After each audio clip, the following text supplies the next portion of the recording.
Hi, I'm Eric from Pulse Real Estate, here to give you a step-by-step guide on how to buy property in Thailand.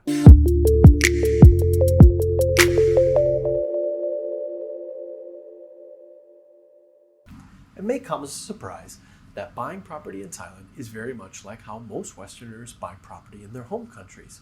However, for the finer nuances unique to Thailand, property agents like those at Pulse are here to help navigate the process from start to finish before securing that dream property in Thailand you've always been hoping for. Step one is defining your search. Again, it's very similar to searching for a home back in your home country. You've got basic requirements such as the number of bedrooms. Perhaps you're looking for a single level unit, or maybe even one of those needs such as a large kitchen for the avid chefs among us. Then we've got preferences. Preferences can relate to maybe like a modern or open design.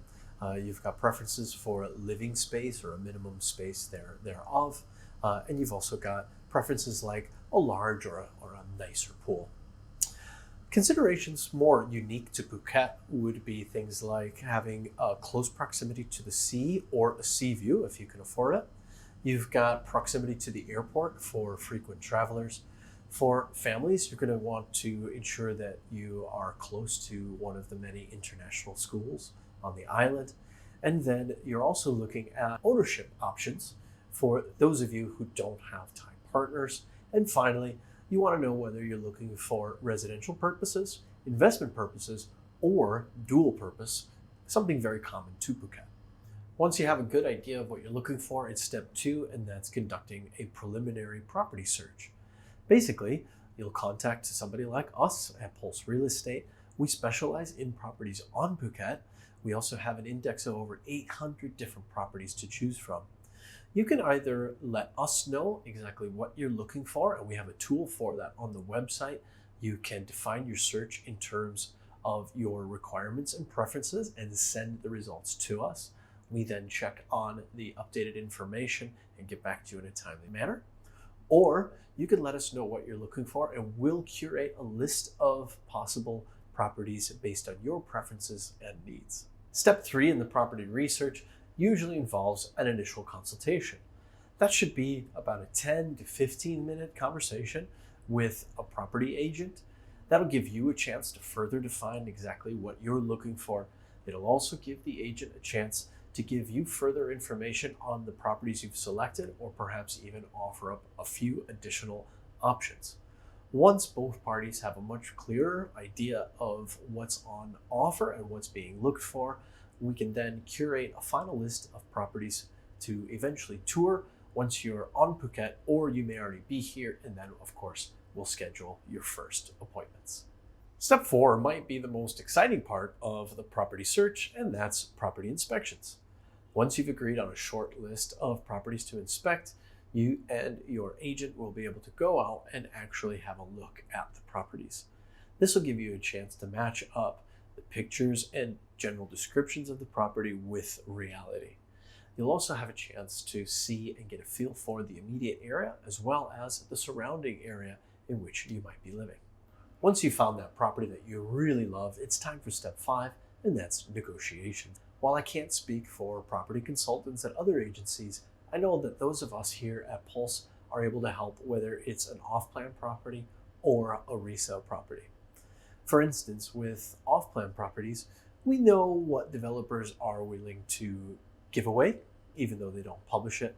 We also know usually their bottom line, and we're able to advise on both ways for that. In terms of resale values, we know the owners quite well, we know their bottom lines, and we know what angle we should be able to approach them with, oftentimes kind of softening this, what can be a harsh process. Once negotiations are complete and you've arrived at your final price, it's time for step six, and that's signing the reservation agreement. It is exactly what it says. It's a formal memorandum of understanding that the buyer wants to buy that property and the seller is willing to sell it to them. More importantly, it takes that property off the market once it's signed.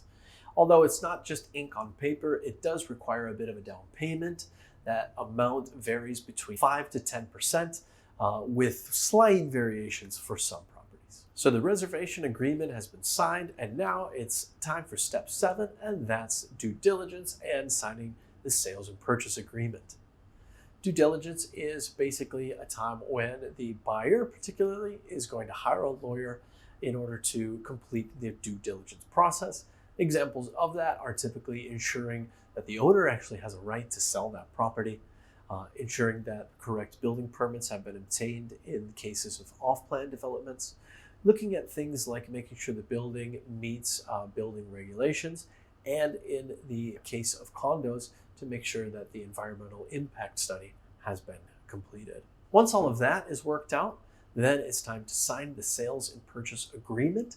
That's typically 30 days after the reservation agreement has been signed, but again, that can sway a few days here or there, depending on when the all-important due diligence has actually been completed.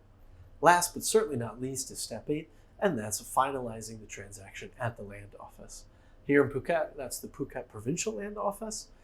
Transactions typically take between 2 to 6 weeks from the time that the sales and purchase agreement was signed. However, in the case of off-plan properties, then that happens once the full project has actually been completed, so it depends on construction schedules. Once at the property office, then we're looking at completing the final payment in the form of a cashier's check. Then there's also the issue of paying the sales tax and the transfer fees to officials at the land office. Once that's been done, the title is handed over to the new property owners and the property is ready to be moved into. If you found this video to be helpful, please hit the like button and subscribe to our YouTube channel. Be sure to hit the bell icon to be notified of future videos. We'd love to hear from you soon. Thanks for watching.